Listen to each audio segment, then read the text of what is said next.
Hello, I'm Annette Young and welcome to the 51%, a show about women reshaping our world. Coming up, will an Oscar-winning documentary finally force Pakistan to confront honour killings? Also, we talk to Amnesty's international Louise Carr on the perils of being a woman refugee. And the world is your oyster, how one French high school trains girls for jobs often filled by men. But first, the harrowing tale of a young Pakistani woman surviving an honour killing is the subject of a new documentary that scored an Oscar. It's led to an unprecedented debate in the conservative male-dominated Muslim nation. As a result, Pakistan's Prime Minister Nawaz Sharif says he will now back a law to end a legal loophole for the accused. Shot in the head by her own father and uncle after running away to marry someone deemed unsuitable. Saba was put in a sack and thrown into a river, her attackers unaware that their bullet had missed her brain. But she managed to break out of the bag, crawl out of the water and find help. Saba was found in hospital soon after by documentary maker Sharmeen Shinoy. A survivor of such an ordeal is extremely rare, so both women were keen to tell the tale to the world in a bid to change attitudes and laws in Pakistan, where those who carry out honour killings are rarely punished and often given extra respect by their community.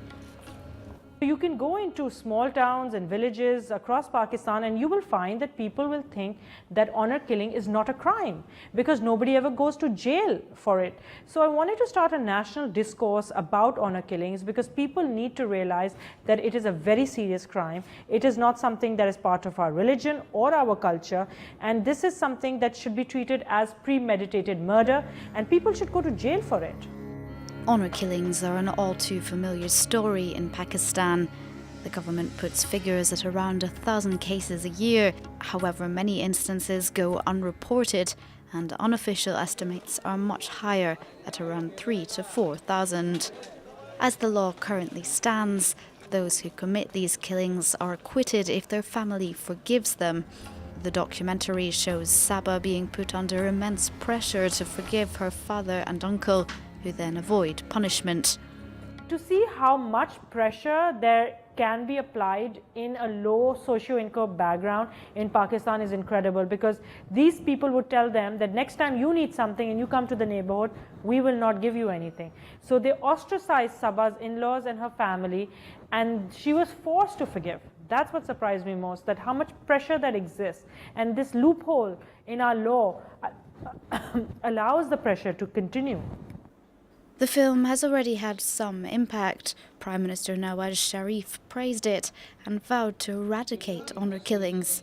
He said he would back a 2014 bill that would put a stop to the legal loophole of forgiveness.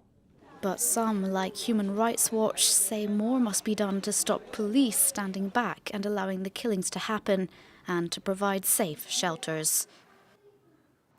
Moving on, and Amnesty International has just released its annual report. The organisation says governments are failing miserably when it comes to upholding human rights, with the UN also doing little about it. Nowhere is this more apparent than with the Syrian conflict and the resulting refugee crisis. And as we've reported in the past here on the 51%, most vulnerable are women and children, as hundreds of thousands seek refuge in Europe. Joining me in the studio today is Louise Carr, a campaigner with Amnesty International based in Paris. Louise, thanks so much for joining us. Let's start with that very hard-hitting report, which includes a huge variety of allegations directed towards many governments and countries, and of course many directly affecting women. What are the most pressing issues? Yeah, so our report documents a series of violations that are taking place against men, women and children. Among those affecting women in priority, we have honour killing, honour crimes, we have sexual violence, whether that's against people who are on a migration route or perpetrated by armed groups like the Islamic State. Also, we have a number of discrimination against women, where in terms of rights of divorce, rights rights to inheritance rights. So we see that women are increasingly falling victim to human rights abuses. But what's important to remember is that women are not just vulnerable by nature. They are vulnerable to specific violences because the authorities are failing to take into account their specific needs in legislation. So we have legal gaps, and then also sometimes the legislation is in place, but in practice there is no protection for women against these violations. And this is 2015. This is 2015, and what we see now, if we look at all the violations, all the armed conflicts that are happening, all the attacks that are taking place against civilian populations, this is the reason why in 2015 we had the refugee crisis. People are forced to flee their homes because they have to flee either war or persecution, which is putting these people in increasingly vulnerable situations because they don't have any safe and legal means to be able to come to safety. Look, I want to talk a little bit more about that refugee crisis here in Europe. I mean, we saw in the middle of 2015 enormous numbers of people heading towards the continent, and not surprisingly, as the year pressed on, more and more of them were women. And of course, the reality is that they are more vulnerable to sexual exploitation and violence. They're more vulnerable because there is no protection in place for them. So, and we need governments to act. They can act in two ways. They can act ahead of this crisis, even before it begins. The refugees who are based in, if we take Syria, for example, in the neighbouring countries of Lebanon, Jordan, Turkey, there are ways to allow them to come to safety without having to put their lives at risk. So you have resettlement, you have family unification, you have asylum visas. There are many different ways, but these methods are not being used by governments. Also, once they arrive, we have a humanitarian crisis in Europe. At the moment, what should happen is that if you have centres, if you have reception centres for refugees, men and women could be separated.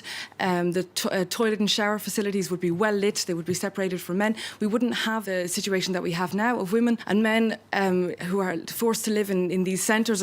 So you're saying there's a need for segregated facilities as a result? Well, there's a need for the specific needs of women and children to be taken into account when they're on these irregular routes through Europe. They have no protection. The borders are being closed, they're open again, they're being closed. It's they're in a constant state of instability. And what we've shown recently is that we highlighted the violence that women face at the hands of smugglers, at the hands of security guards, and also of other refugees with whom they're travelling. When it comes to smugglers, often you'll have people who will say you can have a discount on the fare that you have to pay in exchange for sex. Security guards who take advantage of the fact that the women are in a vulnerable situation, that they can't complain if there's any... because they're desperate people, aren't they? We need to think about these people as... There are people who make the choice to live. They've decided to leave their country because it's unbearable for them. Nobody makes this choice easily. So, and what we're doing is by forcing them to take these routes, we are increasing their vulnerability. And this is something we need to think about. All they're looking for is a safe place, a place where they can find stability, to rebuild their lives, to carry on as before, find jobs, let their children go to school. And at the moment, they're spending months, if not years, on asylum routes. Louise Carr, we're going to have to leave it there. Thank you so much. Okay, thank you. So, why can't a woman be a welder or a builder? It's a question young girls tend not to ask themselves, but a high school in France is challenging those cultural norms. It's offering vocational training for jobs usually performed by men. Feminine from head to toe, Amanda is a factory technician apprentice. She's the only girl in her class, but that doesn't bother her one bit. I did an internship in this company when I was a sophomore, and I really liked it, so I applied, and here I am. We use many different techniques, and that's my thing. Adeline's thing is wood, but she needed to convince her parents it was the right career. At first they were very surprised and they weren't really okay with it, but after talking about it they accepted the idea, and today they're quite happy.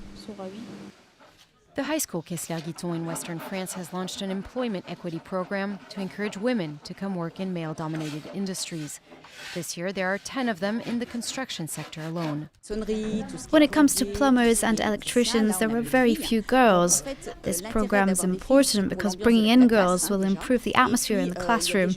Also, some girls would like to do these kind of jobs, but they're too shy to apply. And it's a shame because all jobs are accessible to women. Marielle Béliard-Carrel was a truck driver for more than 20 years. Today she's a driving instructor and wants to show high school students they can see past stereotypes. I want them to choose their future job not according to their gender, but according to who they are and what they really want.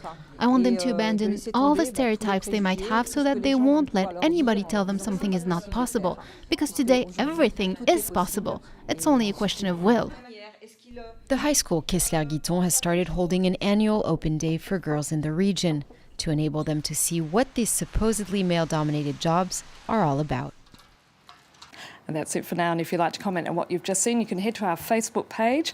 That's France 24 51% France 24, or do send us a tweet at _51%. Thanks for your feedback so far, and please keep those comments coming in. So until our next program, bye for now.